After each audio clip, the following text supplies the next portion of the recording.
dia, amigos. Hoje quero vos falar um pouquinho sobre a obra literária de Jorge Amado.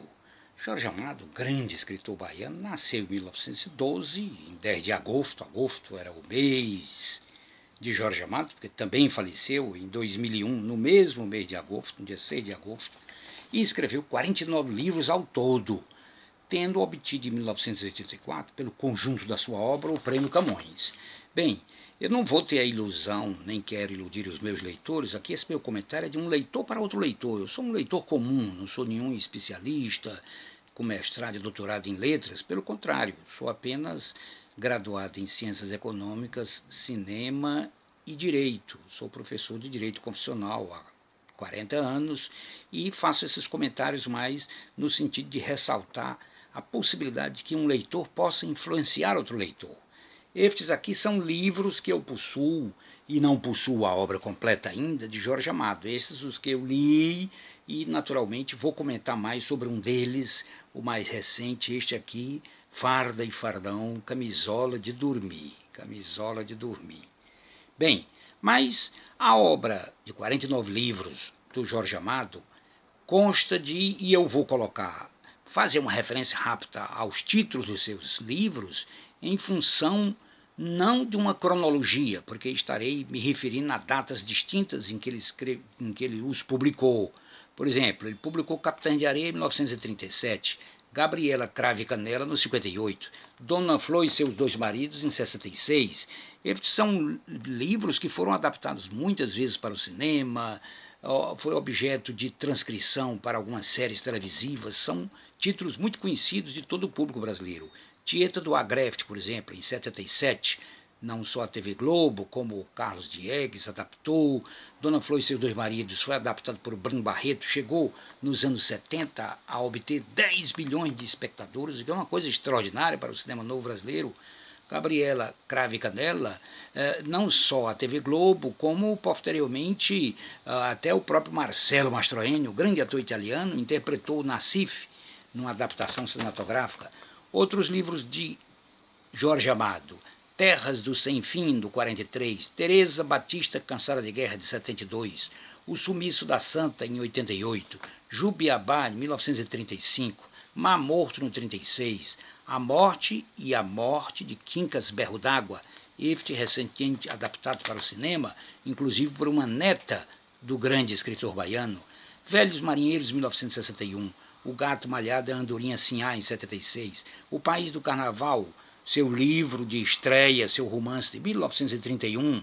Nele conhecemos um Brasil sob o olhar crítico e investigativo de Paulo Riger, um brasileiro que passara 7 anos fora do país e, ao voltar, se sente tomado por sentimentos contraditórios em relação à sua pátria.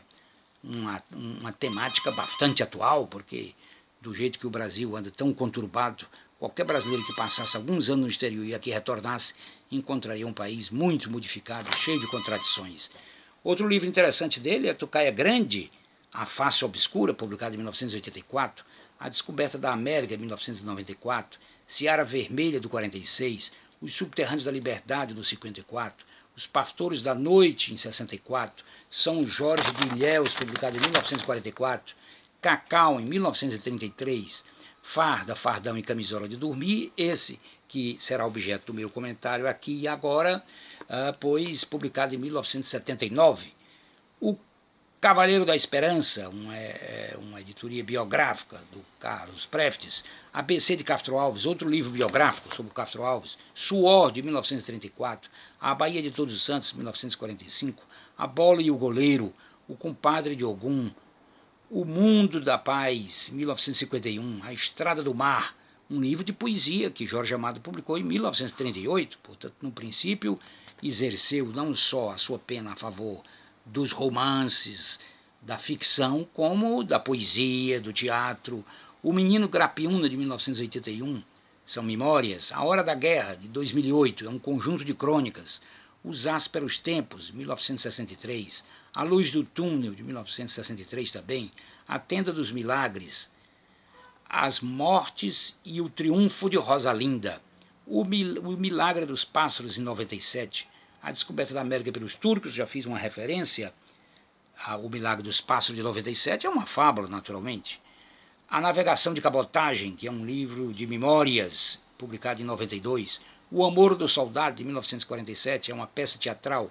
Enfim, é muito larga, é vasta, prolífica, extraordinária a obra ficcional de Jorge Amado, nosso escritor baiano. Mas eu vou comentar rapidamente alguns poucos livros dele. Por exemplo, naturalmente, como eu disse aqui, eu não li todos, mas eu vou me referir a alguns daqueles aqui. Eu já dei mais atenção, como Capitã de Areia, é a história e o cotidiano de meninos pobres, moradores de rua de Salvador. A obra traz as carências, as ambições dos personagens como Pirulito, Pedro Bala, Gato e o Professor. Um outro dos seus livros, Tieta do Agreste, por exemplo, mostra que a Tieta do Agreste, é uma adolescente namoradeira que acaba sendo expulsa pelo pai de Santana do Agreste, a sua cidade natal, por suas aventuras eróticas. 25 anos depois, ela volta à sua cidade natal, rica e com influência política no vilarejo. Isto foi adaptado muitas vezes para o cinema, os espectadores e leitores conhecem. Jubiapá, por exemplo, mostra a narrativa que, pulando de trabalho em trabalho, o malandro Antônio Balduino se choca contra o mundo das mais variadas formas, até compreender a realidade e seu lugar nele, no mundo. Outro muito interessante livro de Jorge Amado é O País do Carnaval, que é o seu romance de estreia, e a qual eu já me referi rapidamente.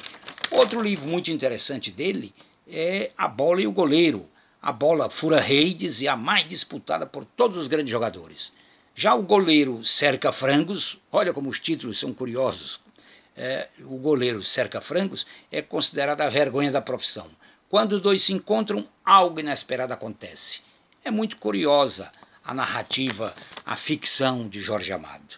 A Tenda dos Milagres, por exemplo, é uma obra que narra a história do herói mulato Pedro Arcanjo, sua trajetória, seus amores, suas polêmicas, confrontos com a polícia e com a elite racista de Salvador. Enfim, é muito interessante.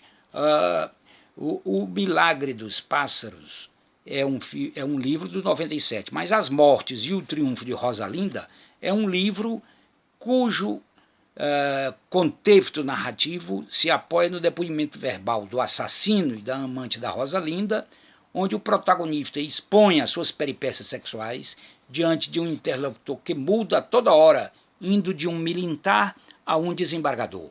Portanto, já quanto a este livro, que eu necessariamente quero comentar um pouco mais demoradamente, em função inclusive do fato de que se encontra aberta nesse momento uma vaga deixada pela morte há um mês atrás do nosso grande cineasta Nelson Pereira dos Santos, que adaptou vários livros de Jorge Amado, é este Fardão, Camisola de Dormir.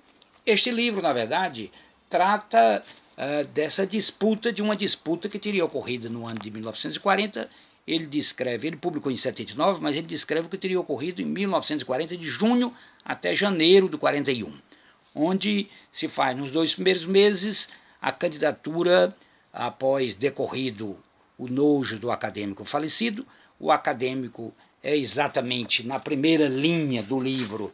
O autor, Jorge Amado, já começa descrevendo em pequenos capítulos. Ele diz: o soneto que não foi escrito. O poeta Antônio Bruno faleceu vítima de fulminante infarte, o segundo em curto prazo, a 25 de setembro de 1940.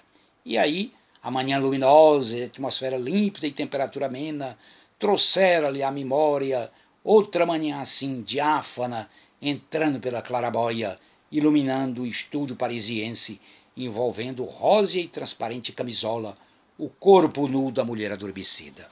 Enfim, cuidava-se de um poeta erótico, de um poeta bastante sensível, que, estando em Paris e integrando a Academia Brasileira de Letras, deixa uma vaga que será disputada por um general e um coronel. Ele descreve como pano de fundo do livro a situação política em que se encontrava a Europa, por ocasião da ascensão do nazifascismo, e, no Brasil, o Estado novismo, implantado 3 anos antes, em 1937 pelo ditador Getúlio Vargas, que desencadeia nos anos 40, no princípio dos anos 40, uma repressão muito grande a todos os opositores ao regime estado-novista.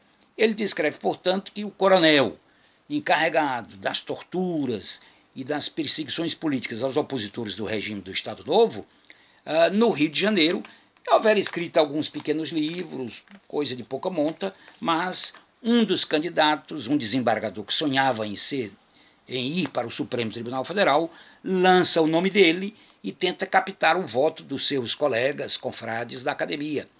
E, no decorrer do primeiro mês, termina aparecendo um outro integrante da Academia Brasileira de Letras, da ABL, que, sem querer admitir que a vaga do Exército, que tradicionalmente era aquela cadeira que tinha sido ocupada extraordinariamente pelo poeta Lisandro, não devesse ser ocupada por um repressor.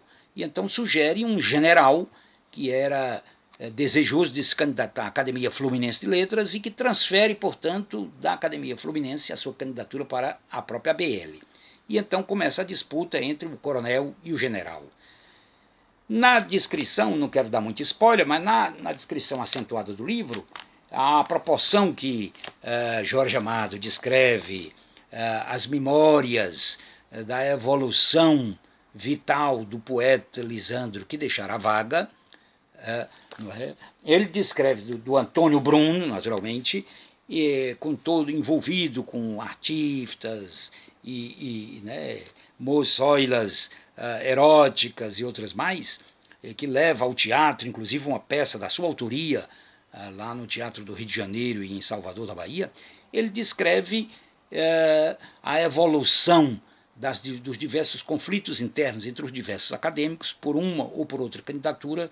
Ocorre que na véspera de superado os 2 meses, decorridos os 2 meses da candidatura, de aceitação de candidatura, tem mais 2 meses que a ABL dedica para a votação. Antes de decorrer desses 4 meses, naturalmente que o coronel repressor bate as botas, também morre de um ataque fulminante.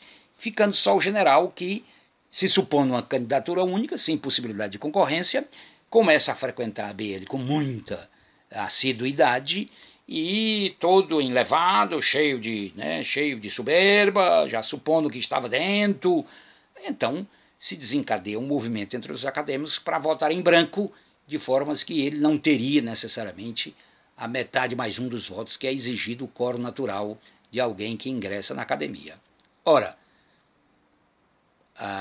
descreve Jorge Amado de uma maneira muito fatalista, quase no último capítulo, que por um telefonema o presidente da academia é informado de que o general não suporta a informação de que não teria obtido quórum e também morre de um ataque fulminante. Conclusão, volta naturalmente aquela vaga para o veio da poesia, do poeta, daquele que contribui efetivamente para o avanço da literatura. É um livro ficcional, mas cheio de informações, com muita intuição política e de uma extrema atualidade no Brasil. Sugiro aos leitores que leiam, porque vale a pena. Muito obrigado.